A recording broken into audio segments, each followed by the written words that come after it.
Cochlear implant వచ్చేసరికి ఏంటి అని అంటే, చిన్న పిల్లల్లో పుట్టుకతోనే ఎవరికైతే వినికిడి లోపం ఉంటుందో, సాధారణంగా యాజ్ ఎర్లీ యాజ్ పాసిబుల్ అంటే 2 ఏళ్ల లోపు, 2 నుంచి 5 ఏళ్ల లోపు, బెస్ట్ అయితే గనక 2 ఇయర్స్ లోపు, బట్ 5 ఇయర్స్ లోపైనా సరే మనం గనక కాక్లియర్ ఇంప్లాంట్ అన్నది ఇవ్వగలిగితే పిల్లలకి, వినికిడి లోపం వల్ల వచ్చే మనకి స్పీచ్‌లోని డెఫిసిట్స్‌ను కూడా కవర్ చేయడానికి కుదురుతుంది. పిల్లలు ఏంటంటే, మనం వింటేనే ఏదైనా గానీ మాట నేర్చుకోవడానికి కుదురుతుంది. సో, ఎవరికైతే వినికిడి లోపం ఉంటుందో అలాంటి పిల్లలకి మాటలొచ్చే అవకాశం కూడా ఉండదు.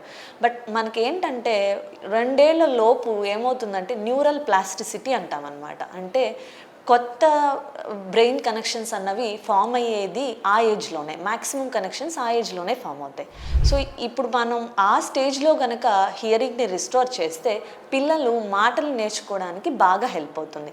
డిలే చేసిన కొద్దీ మనకేంటంటే ఆ స్పీచ్ డెవలప్‌మెంట్‌ని కూడా మనం డిలే చేస్తామనమాట. సో, అందుకని తల్లిదండ్రులు పిల్లల్లో వినికిడి లోపాలని యాజ్ ఎర్లీ యాజ్ పాసిబుల్ గుర్తించడం అన్నది చాలా ఇంపార్టెంట్.